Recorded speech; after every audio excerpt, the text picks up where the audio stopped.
கிறிஸ்துவுக்குள் பிரியமானவர்களே, இந்த நாளுக்கான தினசரி தியான வசனம் மத்தேயு எழுதின சுவிசேஷம் 18வது அதிகாரம் 16வது வசனம். மத்தேயு 18:16, மேத்யூ 18:16.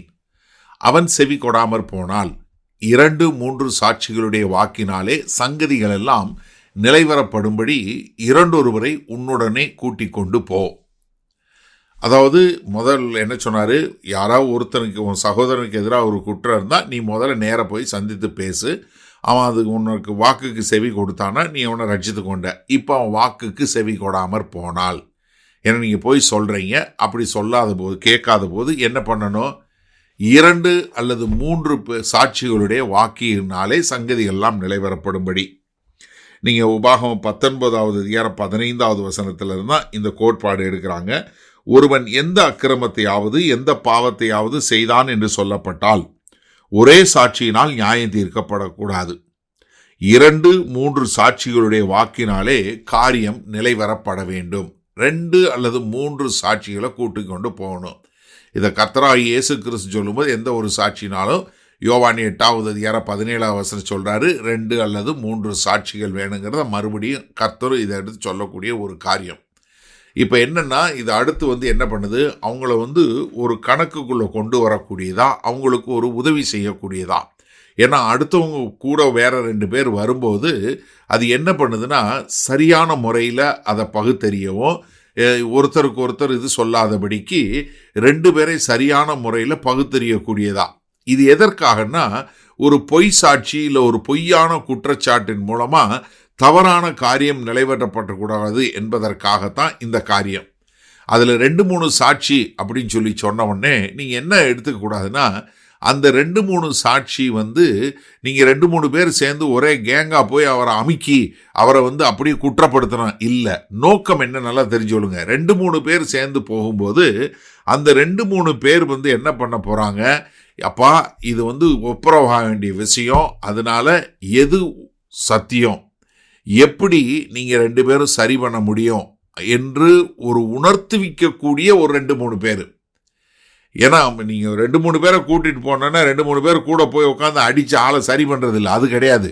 ஏன்னா நீங்கள் 2-3 பேரை கூட்டு போகும்போது, ஏன்னா இப்போ ஒரு குற்றம் நடந்துருச்சுன்னு சொல்கிறவர் அவர் சொல்லுவதற்கும் அவங்க என்ன காரியத்தை நினைச்சாங்க இல்லை அது எதனால் நடந்தது என்பதை பகுத்தறியக்கூடிய 2-3 சாட்சிகளை கொண்டு போகும்போது அது என்ன பண்ணுது, ஒரு சரியான முறையில் அது நியாயம் விசாரிப்பதற்கு உதவக்கூடியதாக இருக்கிறது.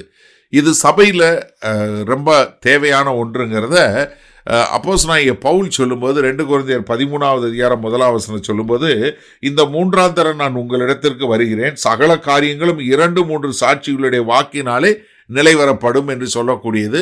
அதே மாதிரி ஒரு மூப்பருக்கு எதிராக ஒரு சாட்சி வரும்போது ஏதாவது ஒரு குற்றச்சாட்டு சொல்லப்பட்டால் 1 தீமோத்தேயு 5:19 சொல்ல 2 அல்லது 3 சாட்சி இருந்தால் தான் அந்த குற்றம் சொல்லப்பட வேண்டும் என்பதை ஒரு காரியத்தை சொல்றாரு. அப்போ என்ன, ஒரு சகோதரன் உடனே உங்களுக்கு செவி கொடுக்கலைன்னா 2 அல்லது 3 சாட்சிகளை கூட்டி கொண்டு போ. சரி, இந்த நாளில் இந்த வசனத்தை நம்ம எப்படி எடுத்துக்கொள்வது?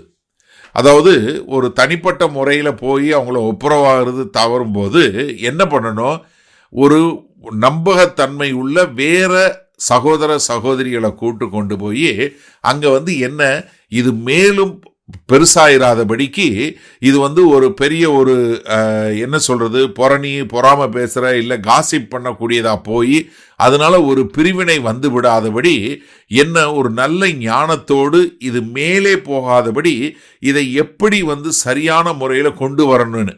அப்போ என்னன்னா, நீங்கள் இதை பெருசு பண்ணக்கூடாது, மாறாக இதை என்ன பண்ணணும், இதை சரி பண்ணணும். அப்போ இந்த 2-3 சாட்சி கூட்டு போகிறதனுடைய நோக்கம் என்னவா இருக்கணுமே ஒழிய அவர்களை சரி பண்ணுவதாக இருக்க வேண்டுமே ஒழிய அதை அவர்களை தண்டிப்பதாக இருக்கக்கூடாது.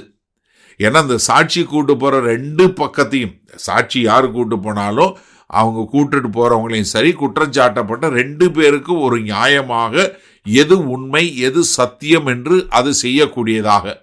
அப்போ நம்ம இது செய்யும்போது என்ன ஆகும்னா, ஒரு மிக தெளிவாக எல்லாருக்கும் ஒரு டிரான்ஸ்பரன்சி சொல்கிறோம்ல, எல்லாருக்கும் ஒரு தெளிவாக ஒரு சரியான முறையில் முடிவெடுக்கக்கூடிய ஒரு காரியமாக இருக்கும். அப்போ என்ன, ஒரு சாட்சி சொல்கிறார், நேராக போகிறீங்க, அங்கே கேட்கலன்னா 2-3 பேர் எந்த ஒரு பக்கமும் தயவு தாட்சணியம் பார்க்காம சரியான முறையில் 2 பேரை சேர்த்து வைக்க வேண்டும் என்கிற எண்ணத்தோடு ஒரு 2 சாட்சிகளை கூப்பிட்டு போய் அதை சரி பண்ணணுமே ஒழிய அதை ஒரு தண்டனையாக மாற்றி விடக்கூடாது.